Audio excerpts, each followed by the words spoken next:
வெங்கட் பிரபு விஜய் கூட்டணியில கோட் படம் உருவாகிட்டு இருக்கு. விஜய் நடிப்பில் கடைசியாக வெளியான லியோ திரைப்படத்தில் சஞ்சய் தத், ஸ்கின், சாண்டி மாஸ்டர், அர்ஜுன் எக்கச்சக்க பிரபலங்கள் வில்லன்களாக நடிச்சிருந்தாங்க. அதே போல கோட் படத்திலையும் நிறைய வில்லன்கள் இடம்பெற இருக்காங்க. மேலும் கேப்டன் விஜயகாந்தை ஏஐ தொழில்நுட்பத்தை பயன்படுத்தி சில காட்சிகள்ல கொண்டு வர இருக்காங்க. மேலும் கோட் படத்துல பிரசாந்த், பிரபுதேவா, ஜெயராம், ஸ்னேகா, லைலா, பிரேம்ஜி, வைபவ், அஜ்மல், மீனாட்சி சௌத்ரி ஆகியோர் நடிக்கிறாங்க.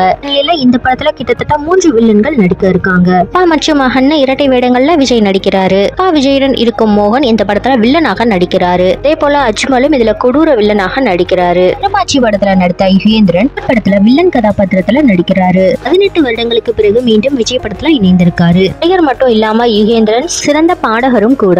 இவர் திருப்பாச்சி படத்துல விஜய்க்கு நண்பனாக நடித்திருந்தாலும் இப்ப வெங்கட் பிரபு இவரை வில்லனாக்கி இருக்காரு. விஜய் மற்றும் யுகேந்திரன் இடையே தரமான காட்சிகள் கோட் படத்துல இடம்பெறும்னு எதிர்பார்க்கப்படுது. மேலும் வருகிற ஜூன் 22ஆம் தேதி கோட் படத்தோட ட்ரெய்லர் வெளியாகும்னு எதிர்பார்க்கப்படுது. இந்த ட்ரெய்லர்ல கேப்டன் விஜயகாந்த் காட்சிகள் இடம்பெற வாய்ப்புகள் இருக்காம். விஜயுடன் கேப்டனை பார்க்க பலரும் ஆர்வமா இருக்காங்க.